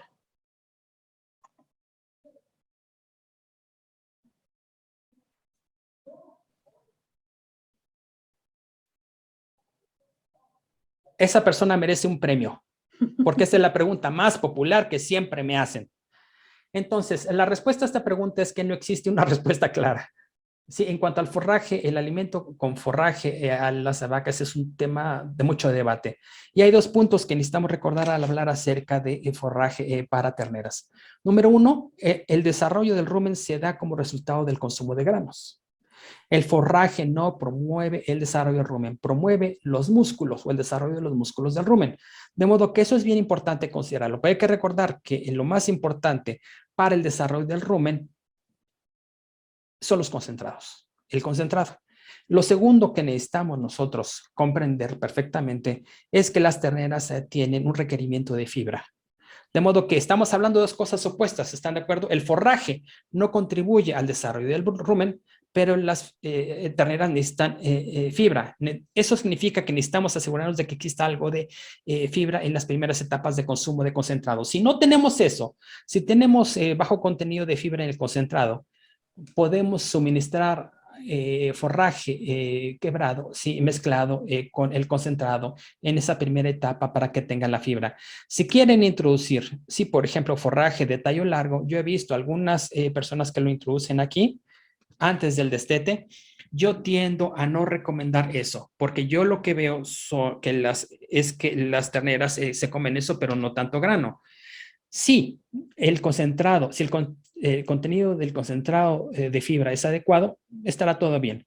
Yo recomendaría alimentarlo o proporcionarlo a estas terneras destetadas, ya que se dio el desarrollo del rumen, y una semana más tarde podemos empezar a introducir los forrajes. Yo comenzaría con un poco de forraje, con forraje de alta calidad de tallo largo para que se empiecen a acostumbrar sin darles un acceso ilimitado, pero un poco nada más para que se empiecen a acostumbrar y luego lo vas incrementando con el tiempo. De modo que yo tiendo a estar del lado de aquellos que dicen, ¿sabes qué? Hay que hacerlo después del destete, siempre y cuando cumplamos con los requerimientos de fibra pre-destete. Habiendo dicho eso, he visto personas que alimentan con forraje en esta parte entre los 56 y 70 y no es un problema.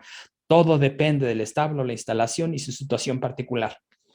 Esa es una pregunta muy popular, espero que la haya respondido, sí, hasta cierto punto. Gracias, doctor. Dice don Carlos Martinelli, buenas tardes, gracias por la charla. ¿A los cuántos meses de edad podemos empezar a usar urea?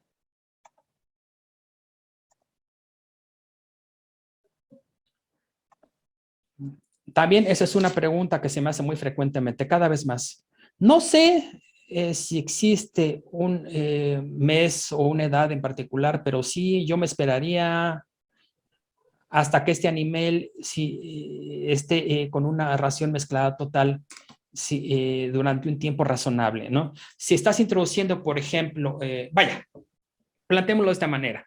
No existe una sugerencia específica en cuanto a cuánto empezar a usar urea en las terneras. Se ha mostrado que algunas de ellas no tienen problemas si consumen urea. Algunos otros dicen que a las terneras no les gusta muy bien las dietas de urea y no reaccionan bien a ellas. De modo que yo diría que se esperen hasta que tengan un consumo de ración totalmente mezclada, ¿sí? Y tal vez ese sea un momento adecuado para la urea. Pero he visto algunas vaquillas preñadas, sí, que están consumiendo urea sin tanto problema, ¿no? Es algo que ciertamente podemos investigar más. Voy a investigar un poco más al respecto, les informaré, pero no tiene que ser una cantidad excesiva de urea. Sí, hay que tener cuidado sobre todo con estas vaquillas jóvenes, pero definitivamente yo no lo haría en los primeros 4 meses de edad. Sí, 4 o 5 meses de edad. En los primeros no. Yo me esperaría hasta que ya estén en etapa de reproducción, hayan parido y estén en la segunda etapa de ración totalmente mezclada. Perfecto. Don Michael Calderón quiere saber cuáles son los síntomas de la mastitis subclínica.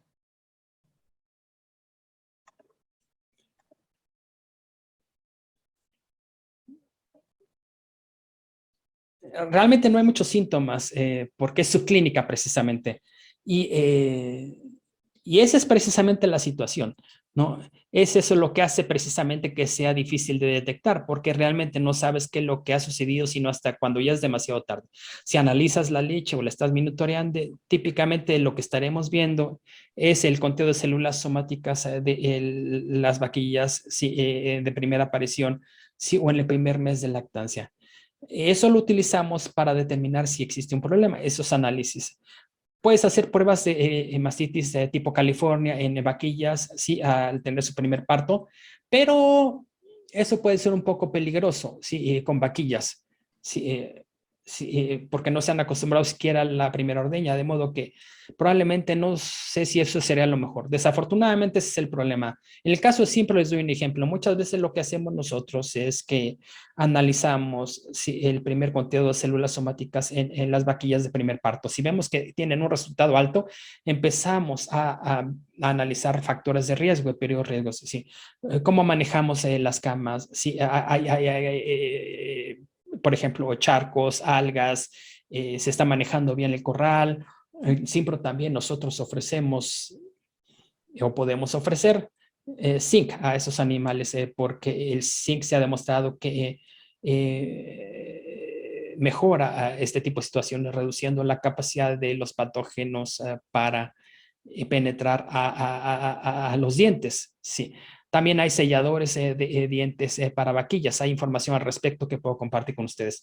Pero antes de entrar a ese tipo de soluciones y diferentes tecnologías, lo primero que hacemos es ver si realmente es un problema. Si los animales que están pariendo tienen mastitis. Si ese es el caso, empezamos a analizar el proceso para identificar potencialmente de dónde viene el problema y cómo podemos evitarlo de tal forma que no se repita, porque de nuevo esos animales que paren con mastitis tienen 10% menos de producción de leche a lo largo de su vida, de modo que hay mucho que ganar en términos de dinero resolviendo ese. Perfecto. Bueno, doña Sara nos cuenta que en su finca utilizan microorganismos de montaña. Pero ella hace la consulta a usted como experto de a qué edad recomienda que se pueda brindar eso a los terneros.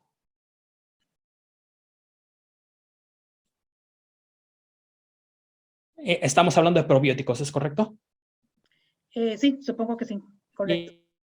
Sino que doña Sara nos corrija. Otherwise, I'll ask the person asking the question. Perdón, existen muchos productos probióticos en el mercado y yo hice investigación acerca de probióticos en mis estudios de posgrado y algunos funcionan bastante bien en mi opinión. De modo que lo primero que yo siempre quiero saber es cuál es la especie activa en ellos.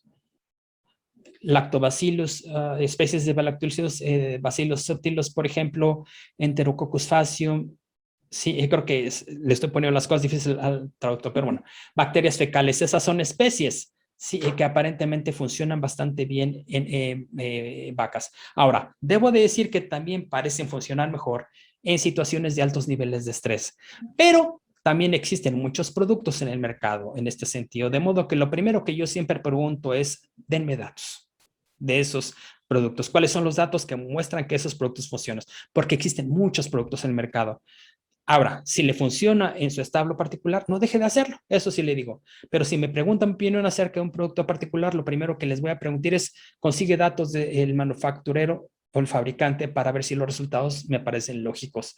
De modo que yo diría que sí, que esos productos pueden funcionar, los he visto funcionar. Tengo amigos cercanos que son productores lácteos y dicen que funcionan, les creo, pero cada producto es un poco diferente y cada cepa va a funcionar un poco diferente en cada establo.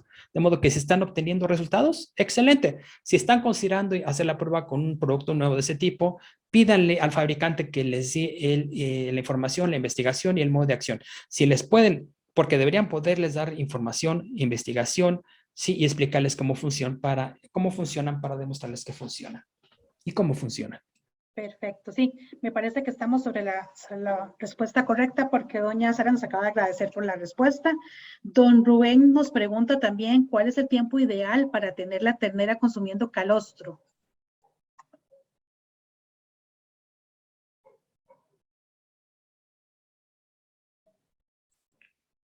A mí me gustaría, o a mí me gusta que reciba su primer calostro dentro de las primeras 2 horas de nacimiento. El primer alimento con calostro en las primeras horas. Ahora, eso puede ser un reto para aquellas que nacen de noche y es un típico escenario en el que sugerimos el uso de sustituto de calostro porque facilita las cosas. Pero el primer alimento durante las 2 primeras horas de día es algo, sí que me gusta con 4 litros. Si estamos hablando de una ternera más pequeña, 2 o 3 litros estará bien. Seguido de una segunda alimentación, tal vez a las 8 horas más tarde, las 8 horas después del parto, perdón.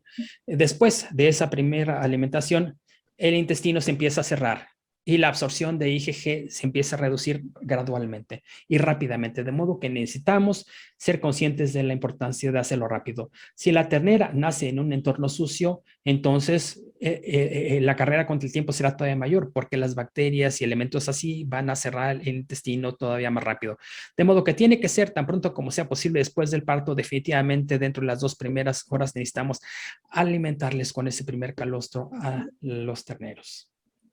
Perfecto, bueno, agradezco a doña Dalia Meneses por sus buenos deseos, la verdad nos habla que tuvimos una excelente exposición, sin embargo ella es una consulta que desafortunadamente la compañera de Dos Pinos ya no está conectada, pero me comprometo a hacérsela llegar para que le conteste, que ella quería saber si esos procedimientos son realizados o implementados en la producción de leche de Dos Pinos.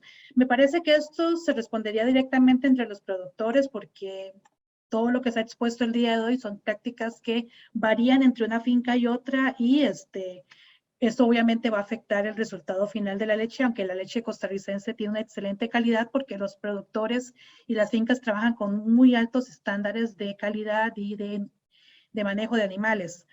Si hay alguna otra consulta adicional, voy a esperar un minutito más para ver si alguien más tiene alguna duda. Para los que nos siguen todavía, les recuerdo que esta charla en Facebook está en inglés, pero la vamos a subir a YouTube en español para que la puedan repasar, la puedan compartir con sus colaboradores y podamos extender el conocimiento. A fin de cuentas, la idea de nosotros es que las herramientas queden en un formato en el que ustedes puedan consultar, puedan verificar. De todos modos, el doctor Geiner también les dio su correo electrónico para que ustedes puedan contactarlo a él. También están don Adolfo y don Jorge Leal de Cimbro a la orden para responder sus consultas y, por supuesto, la Cámara Nacional de Productores de Leche, como siempre, todos los colaboradores estamos muy comprometidos en colaborar con lo que sea necesario. Me parece que no van a haber más consultas, doctor. Le abro el micrófono finalmente para que usted se pueda despedir de unas palabras finales y demos por terminada esta interesante conferencia del día de hoy.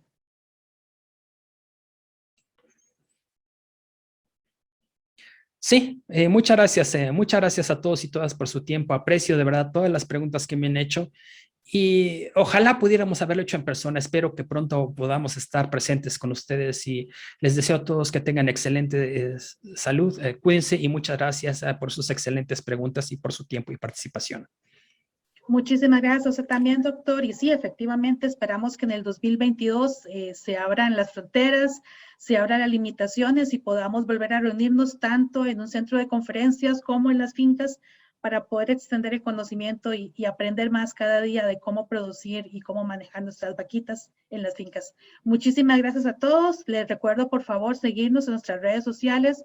No olvidarse de nuestro WhatsApp, nuestro Facebook, Instagram, Twitter, YouTube, en fin, todos los canales que tenemos para colaborar, porque nosotros como Cámara Nacional de Productores de Leche trabajamos por los productores y estamos a la orden para lo que se requiera. Muchísimas gracias a todos y muy buenas tardes.